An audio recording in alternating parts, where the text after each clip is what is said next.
Let's go Lions! The atmosphere is heated behind the scenes at the Detroit Lions, and the fans are not holding back. There is fire, there is betrayal, and there is a rivalry about to reach a boiling point. A once-beloved figure in the Lions organization is now being looked down upon, and the stage is set for what could be one of the loudest comebacks Ford Field has ever seen. I confess to you that I am perplexed by all of this, and I will tell you everything I know so far. But before I go any further, I want to hear from you. If you were Brad Holmes, what changes would you make to the Lions, and what strategy would you maintain for next season? Leave your opinion here. It is very important to us. And don't forget to hit the like button if you have been a Lions fan for more than 15 years. It is great to see fans of all ages interested in the team's affairs. Well, I want to start by talking about this. Ben Johnson, a name that once brought comfort and hope to Detroit Lions fans, is now igniting frustration and anger. This offseason, Johnson left the Lions, expected, yes, but the how and where of his departure ignited a fan base already hungry for a Super Bowl appearance. Johnson fled not only quickly, but to the most unexpected place possible, the Chicago Bears, a division rival. And in doing so, he ignited a firestorm that will only heat up as the 2025 season approaches. Detroit insider Corey Woods didn't hold back, saying Johnson will get worse when he returns. Fans have already cheered him on, and now Benedict Johnson is the nickname being bandied about on message boards and podcasts. The quick exit, the choice of destination. It was like a slap in the face to a city that once adored him. And when the Bears visit Ford Field this year, it's going to be deafening. Corey isn't wrong. This will go down as one of the most hostile receptions in franchise history.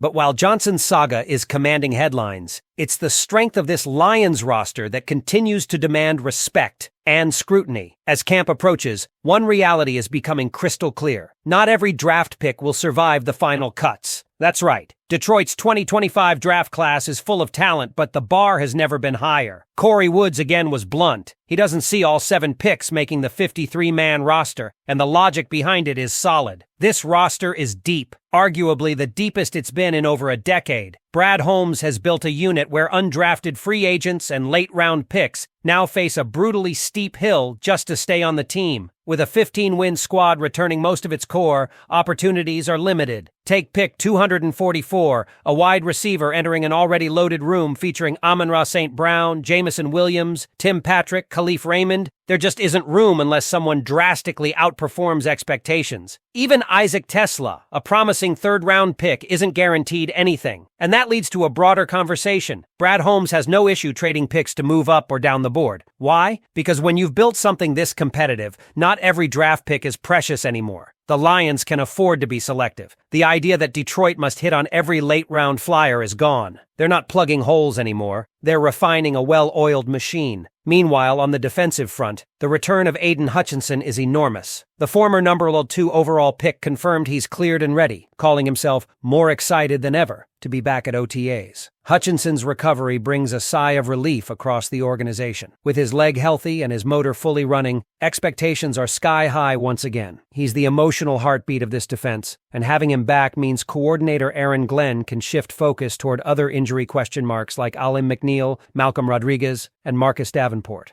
The potential here is off the charts. Hutchinson isn't just a great player, he's the kind of leader who elevates the entire unit. This defense, when healthy, has the capacity to be elite. And if they are, the Lions aren't just playoff contenders, they're Super Bowl caliber. Even off the field, Lions players are catching the public's eye. Craig Reynolds and Brock Wright recently appeared on an episode of Bar Rescue, and in an almost comical twist, the Bar staff had no idea they were serving 2 Detroit Lions players. That clip went viral for all the right reasons, funny, but also a sign of just how grounded this team is. These aren't ego-filled superstars, they're hard-working, lunch-pail guys that Dan Campbell loves to coach. And the fans? They love that even more. Back on the offensive side of the ball, Sam Laporta is entering year 3 with a renewed mindset. After undergoing ankle surgery in his first offseason, he now feels fully ready to take another leap. And despite questions about his production, Laporta's answer was both honest and enlightening. "We scored the most points of any team in the NFL the last 5 years," he reminded reporters. "Everybody deserves the ball." He's not wrong. With an arsenal that includes Amon-Ra, Gibbs, Montgomery, Patrick, and others,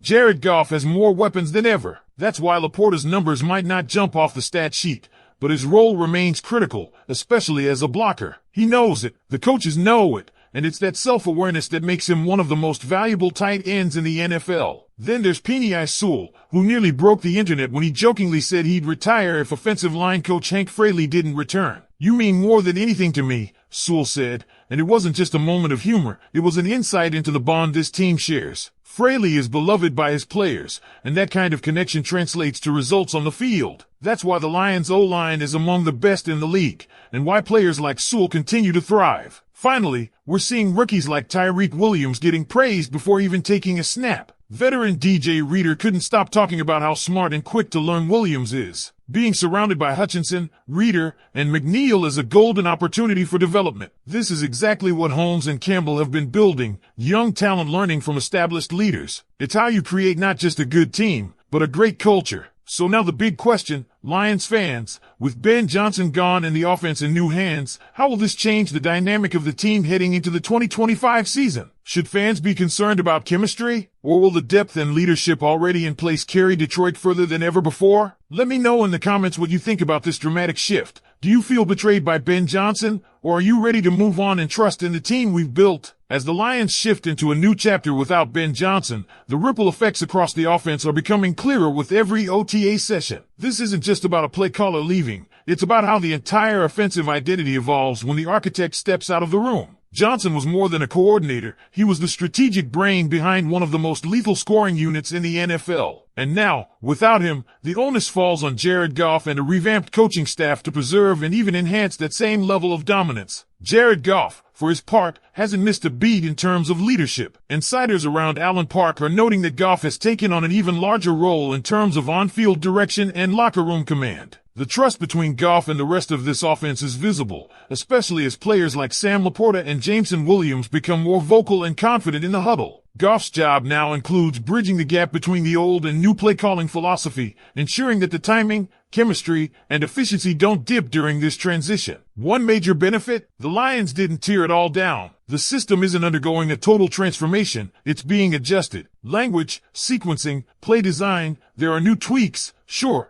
but the DNA of this offense remains. That's why offensive linemen like Penei Sewell are still thriving and why the confidence in this unit remains sky high. Brad Holmes and Dan Campbell made sure that whoever stepped into Ben Johnson's shoes would maintain continuity while also bringing fresh energy. And speaking of energy, Jameson Williams might be the X factor this season. After showing flashes of game-breaking speed last year, JMO is now being positioned to take on a larger share of the target load. With Goff looking deep more often and defenses stretched thin by Amon-Ra St. Brown and Jahmyr Gibbs, Williams could finally have the breakout your fans have been waiting for. That's especially important as questions swirl about how the Lions will replace the clever, layered play calling Ben Johnson was known for. The question now is simple. Do the Lions have enough to finally break through the NFC ceiling and bring Detroit back to the Super Bowl? If you're still here, make sure you hit that like button, subscribe to the channel, and check out the video on screen right now for even more Detroit Lions breakdowns. Let us know in the comments, can the 2025 Lions do what no other team in franchise history has done? We'll see you in the next video.